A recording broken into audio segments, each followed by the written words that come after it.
Boa noite, meus queridos irmãos e irmãs em Cristo. É sempre um prazer, uma alegria contar com sua atenção nesses nossos estudos.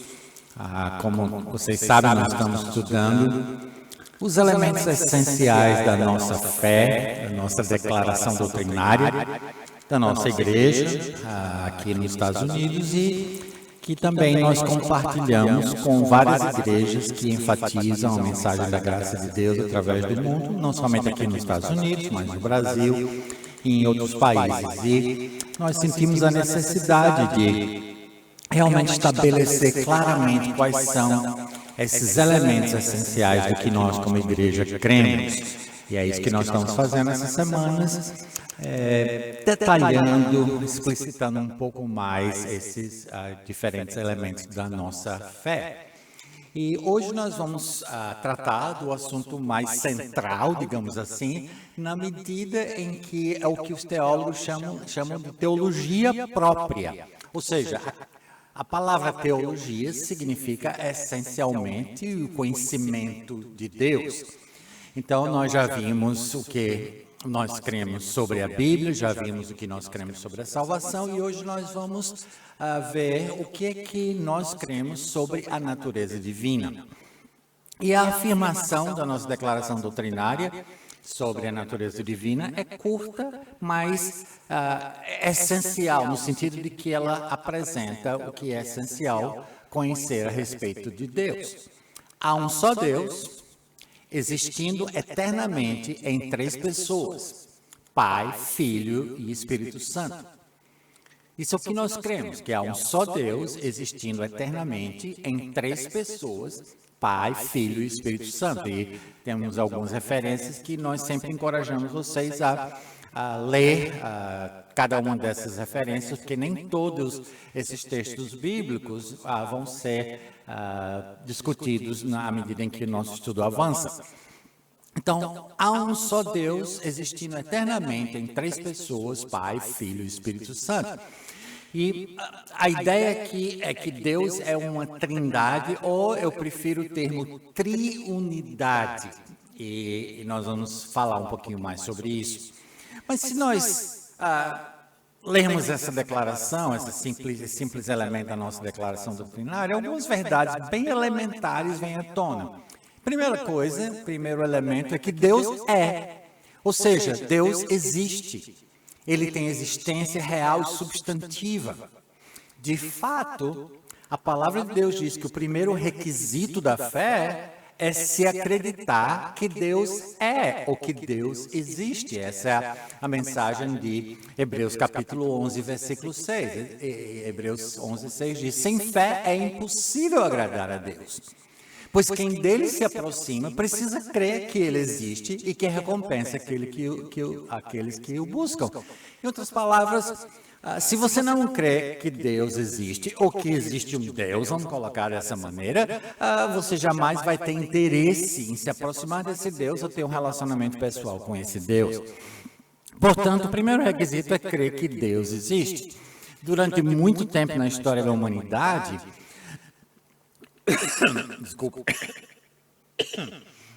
Desculpem. Durante muito tempo na história da humanidade, a existência de Deus, ou de um Deus, ou de deuses, ou de um ser supremo, um ser superior, era quase que universalmente aceita. O questionamento sobre a existência de Deus, e especialmente sobre Deus como revelado nas Escrituras do Velho e Novo Testamento, é um fenômeno recente, à medida em que a humanidade avançou tecnologicamente, cientificamente, o ser humano começou a pensar, nós não precisamos de Deus. E a ideia de que Deus não existe, ou que não existe nenhum ser supremo, que é o Criador, e o mantenedor e é Senhor do universo, passou a ser popular. Mas, com todo o avanço da ciência, com todo o avanço da tecnologia, o fato é que Deus não foi erradicado da história e ele jamais vai ser, porque Deus é. Porque ele tem uma existência real e substantiva. E ele existe e é real. A segunda coisa que nós vemos nessa simples declaração, nesse simples aspecto da nossa declaração sobre a natureza divina, é que Deus é um. Em outras palavras, há apenas um Deus. E nós vamos falar sobre isso mais adiante, mas o fato de haver uma triunidade de Deus não faz com que haja mais de um Deus. Eu admito, eu entendo. A verdade bíblica sobre a natureza de Deus é de difícil compreensão. Não há absolutamente nenhum paralelo no universo capaz de ilustrar a natureza essencial de Deus. Então, nós admitimos e nós cremos que Deus é assim, pela fé, através da revelação da Bíblia. Então, Deus Ele existe, Ele é real e nós temos que crer nisso. Deus é há apenas um Deus. E essa é a verdade, por exemplo, de 1 Timóteo 2,5, quando diz, pois há um só Deus e um só mediador entre Deus e os homens, o homem Cristo Jesus. Há um só Deus. Essa é uma verdade categórica. Outra referência, é muito interessante esse texto. Portanto, em relação ao alimento sacrificado aos ídolos, sabemos que o ídolo não significa nada no mundo e que existe um Deus. Só existe um Deus. O que está acontecendo aqui, no contexto dessa passagem, é que alguns cristãos naqueles dias estavam receosos de comer aquela carne que, antes de ser colocada à venda no mercado, era cerimonialmente sacrificada aos ídolos. Até hoje, em certas religiões, existe uma maneira totalmente peculiar de lidar com a alimentação. E nós temos comidas que são rejeitadas por certos grupos religiosos. E era costume naqueles dias que os pagãos do mundo greco-romano fizessem uma oferta aos deuses daquela carne antes dela ser colocada à venda no mercado. O apóstolo Paulo não tinha problema nenhum em comer aquela carne, eu creio que eu também não teria problema nenhum em comer aquela carne, por causa do raciocínio lógico que ele diz. A carne foi sacrificada aos ídolos, os ídolos são apenas ídolos, não significa nada, porque só existe um Deus, o Deus verdadeiro, o Deus revelado nas Escrituras. Então Deus Ele tem existência real e substantiva, e esse é o primeiro requisito da fé, acreditar que Deus é. Deus é há apenas um Deus. Mas também, nós aprendemos nas Escrituras que Deus é eterno. Existindo eternamente, diz a nossa declaração doutrinária. Em outras palavras, Deus não tem começo nem fim. E aqui, mais uma vez, nós tratamos de algo extremamente difícil de compreender, de relacionar a qualquer coisa ao nosso redor, porque nós vivemos em um ambiente, em um universo, em uma situação em que tudo tem começo, meio e fim. Inclusive nós mesmos, do ponto de vista da nossa vida física, da nossa vida terrena, um dia também iremos ter um fim na nossa vida terrena. As flores, por mais belas que sejam, elas não duram tanto tempo quanto nós gostaríamos que durassem. Mas Deus não tem nem começo nem fim. A palavra de Deus diz que de eternidade a eternidade tu és Deus. Deus está acima e além das limitações de tempo e também de espaço.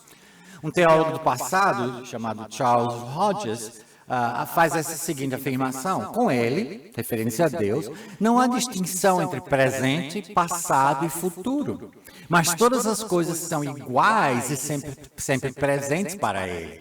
E isso é muito importante para entender algumas doutrinas das Escrituras, que a ação de Deus parece ser injusta, ou Deus parece estar sem ter conhecimento do que está acontecendo. Mas, na realidade, quando Deus olha para a história, Ele não vê passado, nem presente, nem futuro, porque tudo para Ele é presente. Deus está acima, fora, desassociado do tempo, que é muitas vezes um cruel inimigo, porque o tempo, parece que a gente nunca tem tempo suficiente para fazer tudo que a gente tem que fazer.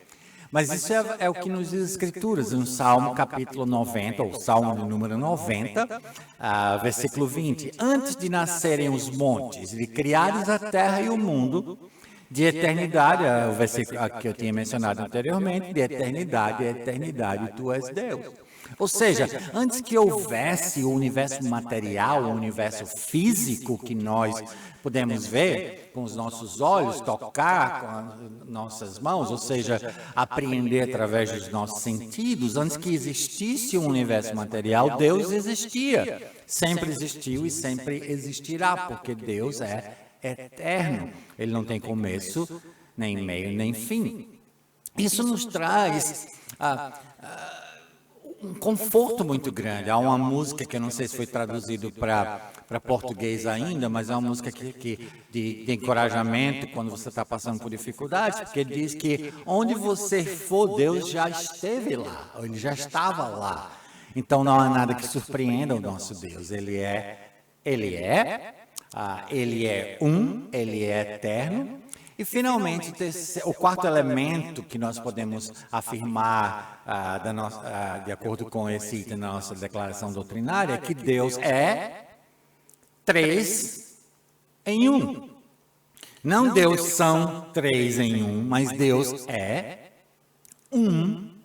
que existiu eternamente nessa triunidade, nessa perfeita triunidade de Deus Pai, Deus Filho e Deus Espírito Santo. Repito o que disse antes.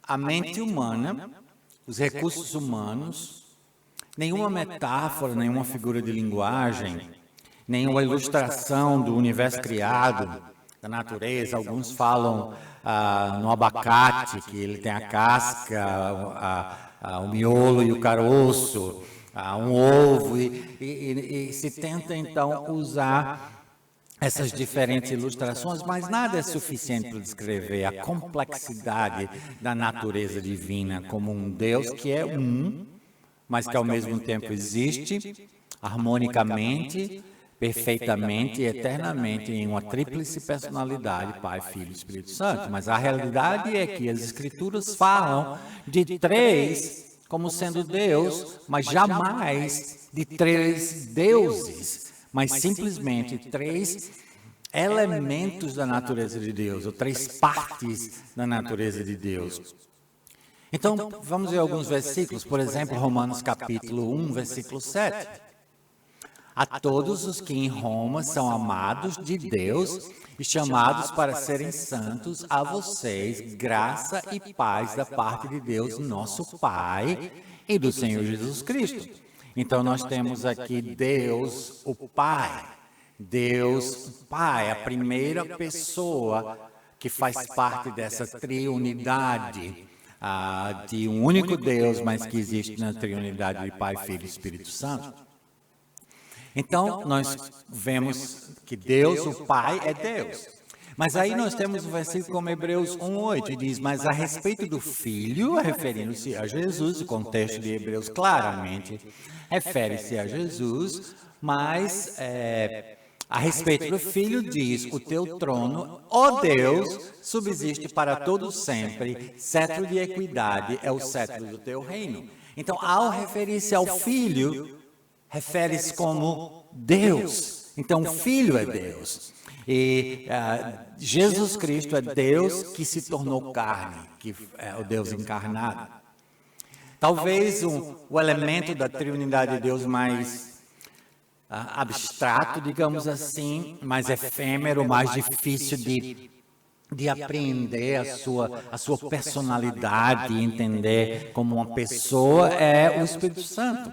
Porque parece que o Espírito Santo é meramente uma energia, uma força, como na série Guerra nas Estrelas, né, que tem o lado bom e o lado ruim da força, e a força é essa coisa abstrata, etérea, mas que influencia o destino não só da humanidade, mas de seres de vários planetas. E muita gente pensa no Espírito Santo dessa maneira, mas não é assim que a Bíblia descreve. Veja só esse texto, que é bastante interessante. Atos capítulo 5, versículos 3 e 4. Atos capítulo 5, versículos 3 e 4. Então perguntou Pedro, Ananias, como você permitiu que Satanás enchesse o seu coração ao ponto de você mentir ao Espírito Santo, ou pelo menos tentar mentir ao Espírito Santo, e guardar para si uma parte do dinheiro que recebeu pela propriedade? Ela não lhe pertencia e depois de vendido o dinheiro não estava em seu poder? O que o levou a pensar em fazer tal coisa? Você não mentiu aos homens, mas sim a Deus. O contexto aqui pode ser conhecido de alguns. No início do livro de Atos, os cristãos judeus que reconheceram a Cristo como Messias e Salvador, eles se reuniram e eles criaram uma comunidade extremamente unida. E uma das coisas que eles fizeram, talvez até em resposta ao que Jesus diz nas bem-aventuranças, que aqueles que não têm são abençoados, os que são pobres são abençoados, e eles venderam tudo que eles tinham, trouxeram e colocaram aos pés dos apóstolos para ser distribuído para com os irmãos carentes. Um casal chamados Ananias e Safira também fizeram isso, eles venderam, mas eles guardaram a parte para si, mas disseram que tinham entregue tudo. E Pedro diz, por que você mentiu ao Espírito Santo, no versículo 3, mas no versículo 4 ele diz, você não mentiu aos homens, mas sim a Deus. Conectando de uma forma direta o Espírito Santo com a divindade, descrevendo então o Espírito Santo como Deus. Então, a natureza divina, ela tem essa complexidade. Deus ele existe, ele é real, ele é ele é eterno, mas ao mesmo tempo ele é 3 em 1. Pai, Filho e Espírito Santo na triunidade de Deus. Evidentemente, há muito mais a ser dito sobre a natureza de Deus, sobre os atributos de Deus, sobre as qualidades intrínsecas de Deus, e há inúmeros versículos, inúmeras referências descrevendo Deus Pai, Deus Filho, Deus Espírito Santo. Há muitas referências que demonstram o Espírito Santo sendo uma pessoa e não apenas uma força etérea, porque o Espírito Santo se entristece, por exemplo, como uma pessoa. Eu repito, nós estamos falando de Deus. Deus é acima de todas as coisas. Ele está fora da nossa realidade física e material. Ele está acima de tudo isso. Então, vai ser sempre difícil nós, como seres humanos, entendermos e explicarmos a outros quem Deus é em toda a sua grandiosidade, em toda a sua essência. Mas essa simples frase, há um só Deus existindo eternamente em 3 pessoas, Pai, Filho e Espírito Santo, nos diz muito a respeito de quem Deus é.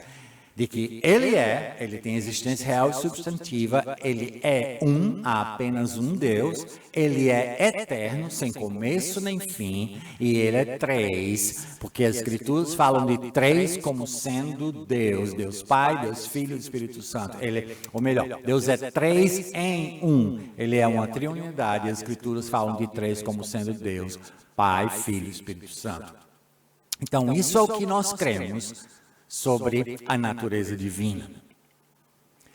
Mais uma vez, nós agradecemos a sua atenção em nos ouvir, em participar desses nossos estudos, mesmo que remotamente. E, como sempre, meu pedido é que você coloque comentários, perguntas e nos faça saber que você nos assistiu. E se houver qualquer comentário ou pergunta, nós vamos, então, gastar algum tempo na próxima semana para tratar dessas questões e comentários. Que o Senhor abençoe ricamente, lhe dê um final de domingo abençoado, preparando para o dia de amanhã, o começo de uma nova semana de trabalho, e para que possamos viver cada um desses dias para a honra e a glória do nosso Deus.